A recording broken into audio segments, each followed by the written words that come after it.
Guys, it's Manga time once again. I'm here to bring you my review of Bleach 642, Baby Hold Your Hand 5, Eyes Are Open, and I reckon next week is going to be Baby Hold Your Hand 6, Eyes Are Shut or Closed, because I still reckon someone's going to die. All the signs seem to be pointing to it. We've got a flashback this week, the character development for both Mayuri and Nemu, though I feel like Nemu's more likely to die now than Mayuri, which is weird because Mayuri certainly has it coming. But he's also one of Kubo's favourite characters, so it's possible that he might be spared his fate. But anyway, guys, before we start this review, I just would love you to subscribe if you really like my content. That'd be so great, because I really appreciate the support. We're sort of edging ever closer to 700 very, very slowly, so that'd be really cool if you guys did that. I'd really appreciate it. But like we all kind of guessed, this week opens with a flashback, and everyone pretty much called this was going to happen. And Akon's here, which is awesome, because Akon's one of those characters, I say this every time we see him, but he's just really cool. He never really does anything, but he's awesome. I'd love to see more of him. Unfortunately, I don't think he's going to get a fight, because he appears to be down in Seirete at the moment, but... Anyway, it starts with a flashback of, like I suspected, Nemu's early days, and she's like a young girl. And Akon's like, what are you talking about, Captain Kurotsuchi won't address you by your name? And it's interesting, I have to wonder, at this point, who is the lieutenant of Squad 12? Because I presume it's not Nemu, because she's just like a little girl. Well, it could be. But Mayuri must be captain at this point, because she's the 7th Nemu, and he becomes captain after the 5th Nemu. So is it maybe Akon, and he gets demoted later on? I don't know, it's impossible to say, really. And it's not going to be Hiyori, because she's already gone at this point, I think. Oh, I don't know. But anyway, Akon basically says to Nemu, what are you talking about? The captain's not referring to you by your name. And she says, yeah, he's taken up the habit of calling me Nemu all of a sudden. To which Akon's like, well, that's your name, isn't it? And she's like, no, my name is Nemuri Nanago, which is, essentially the label that she's been given by Mayuri. This kind of sleep number 7 or whatever that means. Anyway, we then go back to the present day, and it's an interesting chop and change because we see Akon quite a bit in this chapter. We go back to the present day, and we actually see that little scientist girl who has the chains in her hair, and at first I thought she didn't have any eyes, like Kubo forgot to draw them, but apparently she's just got a visor over her face. And she's like accidentally dropped these vials, and she's like, oh god, I dropped them. We finally get her name as well, and it's Kuna, which is weird because that's Mashiro's surname, and that kind of just seems to lend credence to the idea that Kubo might have actually forgotten about her existence. But yeah, she's like, oh no, I accidentally spilled something everywhere, and Akon's like, oh, these are the remains of the previous Nemuris, the Nemuri project, and they're kind of like, isn't that what Nemu is? And Akon's like, yeah, the first 3 are kind of these ones that nothing really became of them, and the 4th one we were able to use, and there's this other guy in the lab who's like, oh yeah, that's what my head's made of, or something like that. He's like, I don't even remember this guy. We probably have seen him at some point. He kind of looks like a mini Mayuri almost, but yeah, it's I don't really, basically. It was one failure after the other with these Nemuri projects, and they're like a little strand of something kind of floating in water. It's interesting they've been kept as well, and kind of adds more to Mayuri's sentiment, I think. But then apparently when Nemuri 5 came around, Mayuri managed to develop it all the way into a fetus, and using that breakthrough, he was able to remodel his Zanpakuto and became a captain. So we know that he became a captain before Nemu came along. And that's also why his Bankai looks like a baby, which is kind of creepy because it is literally a baby. He uses the data from this fetus to create his Zanpakuto. And so he almost doesn't really deserve to be a captain if he kind of just essentially made his Bankai. But again, it's kind of hard to say, really. Akon then explains that Nemuri number 6 made it to age 2, however, eventually the cells just kind of deteriorated and it died. And, they realised age 2 was the extent of the lifespan of these man-made Konpaku that they've created. So Mayuri's goal was to create life, essentially. And I think that's interesting because I think it was Shutara who said that Aizen's attempt at creating life was the epitome of evil. So it's interesting that Mayuri tried to do the same thing. And so Nemu was the exception because she grew obviously, and she's still alive. And so we then go back to her fighting Pernida, and she like blasts off of the tower she was on and flies to try and save Mayuri. We then go back to the flashback. Like I said, it jumps back and forth quite a lot,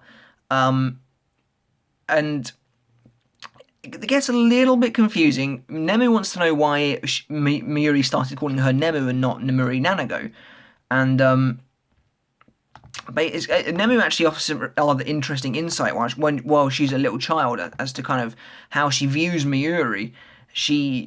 Akon believes, and it also kind of gives us an insight that Akon might know Mayuri better than he lets on, or at least he understands his captain a bit better than most other people do, because he says, oh well, I think maybe Mayuri's just embarrassed, and Nemu's like, I don't think he's capable of such emotions, which is interesting how she views him like that as well. But then, Akon's like, the captain once said this, that to create a soul from nothing should be the dream of every Shinigami. And interestingly, Mayuri's wearing face paint that we've never seen before, which is cool.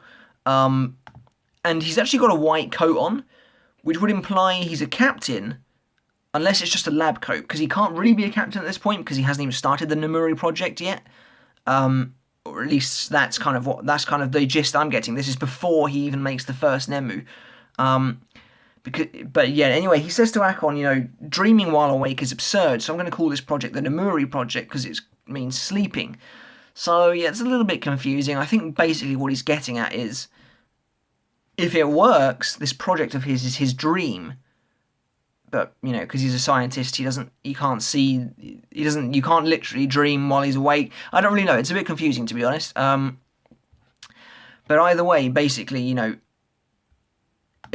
Akon is aware that to create a soul from nothing isn't every Shinigami's dream, it's Mayuri's dream. And so when Nemu came along and we get to see like a little montage of her growing up as a little girl, and that Mayuri was literally watching this girl that he created grow and become everything he wanted it to be. Mayuri was literally living his dream. So to say that Nemu is his dream is not entirely accurate, but I think that's essentially the gist of it. He doesn't love her like a father loves a daughter, but he cherishes her because she is his dream creation, essentially. But anyway, Akon says, judging by how fast you're getting smarter, I figured you'd eventually come to this realization anyway. Anyway, so Nemu says, so if I continue to remain ignorant, will he call me Nanago again? And Akon's like, no, because you're the captain's greatest masterpiece after all. And it's a really nice scene, actually. And I love the fact that Nemu and Akon had this kind of relationship back in the day. Seriously, Akon needs to be used more. But anyway, he like smiles at her and she's like, oh wow. And it's almost a rare show of emotion from kind of both characters.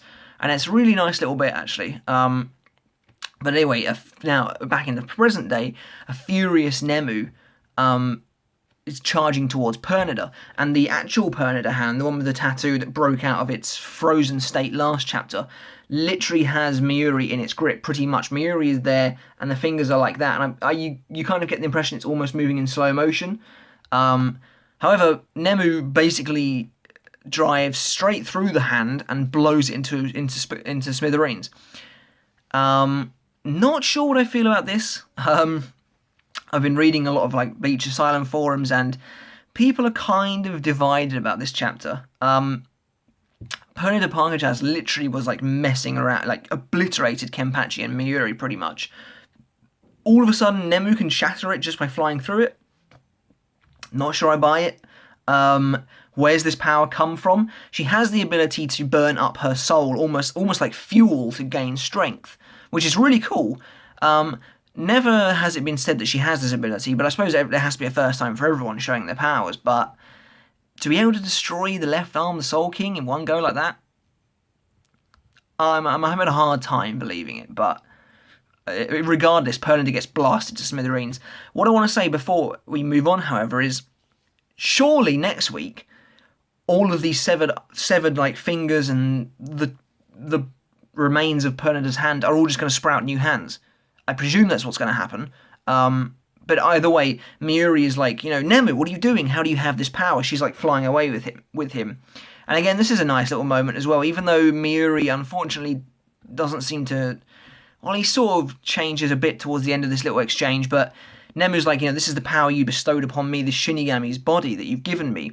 I've drawn out this ability by pushing my body to within 0.8 of its threshold, and I definitely think Nemu's going to die. I feel like this is how she's going to die. She's going to try and kill Pernida. Personally, I think she's going to fail, but we'll get into that later as well. But I think Nemu will kind of overcharge herself, and then she'll die. But anyway, she's like, I can continue at this level of power for another 400 seconds, which is about 6 minutes, and then Mayuri's like, that's not the point here. The point is I never gave you this order, and Nemu's like, it wasn't an order. This is my purpose. My purpose is to protect you. To which Mayuri says, wrong. Your purpose is to mature and to develop. But Nemu says, but by protecting you, I can show you just how much I've done that. And she kind of throws him to the ground. And I think this is interesting. This is this whole scenario. While it's quite good for their characters, it's also like we haven't forgotten how Mayuri treated her in the Soul Society arc. He would literally beat her around for no reason. And then when Uryu had him on the ropes, he literally ran away and left Nemu pretty much at Uryu's mercy. Obviously, luckily, Uryu is an honourable guy, and he and Nemu helped each other out, and they both survived. But Nemu literally left her essentially to die, because he didn't know that Uryu wasn't going to kill her. And now we're supposed to believe that Nemu is Mayuri's wondrous creation that he's so amazingly happy about. So that's a little bit weird. Again, another thing I have a slight trouble buying. Anyway, Mayuri kind of, is tossed to the ground by Nemu, and he has to watch as she returns to the battle, and he's like, when did she become so eloquent? To think, the day came when I would have to rely on her to fight in my stead. He's like, it's really demeaning and, disgraceful. But why? She's your lieutenant. You're supposed to be able to, you can rely on her if you want, and it's a bit annoying that after all this time, Mayuri's still not even quite, kind of got that. They've worked together in the past plenty of times, and this is I suppose the first time Nemu's taken charge, and it probably is a bit hard for Mayuri, I suppose. In a way, it's almost like his favourite creation is now surpassing him. Having said that, I still don't think Nemu's stronger than Mayuri. But anyway, she goes charging towards Pernida, and I want to take another break here to say quickly, could Ururu, that girl we haven't seen at all this arc, I don't think, be similar to Nemu in that she is a soul created from nothing? Because we know Uruhara likes to copy people, so is it possible that he created Ururu Sumagia, I think her surname is, the girl in his shop who went mental and ill-thought? I think it's possible, because they do the same kind of thing where their eyes go crazy and she goes flying and starts beating the shit out of things. But that's just food for thought. Anyway, we get a really cool panel where Nemu appears in front of Pernida, and I believe that Pernida has one final hand after this one, unaccounted for, but I'm not 100% certain. We see that Pernida's thumb is regrowing after it crushed it last week, but it doesn't really get time to do anything because Nemu pulls her arm back and this ring appears around it. To which she then reveals that she cuts her soul by 6% to use this amazing attack. And she does this really cool pose where she's like, her arm is like a cannon, and she fires this blast into Pernida's eye. And the move is called Gikon Jurinju. And that's the end of the chapter. It's quite a dynamic finish. She blasts Pernida with this attack, which is essentially ripping her soul up to do. And I definitely think she's heading to death at this point, because not only is she overcharging her body, she's also now tearing up parts of her soul to blast Pernida with, which is fair enough. I still don't think she's going to win, because I just think it's impossible. And I'm having enough time buying a lot of the stuff in this chapter. Buying Nemu defeating the left arm of the Soul King? I don't think so. I don't think Pernida's dead. I like the end of this chapter, though. I found the final picture a little bit hard to decipher. It took me a couple of looks to realise that Pernida's actually got a fucking hole in her eye. So presumably Nemu's going to blast this hand to pieces, but then I do think there's another one that will come up and possibly attack her.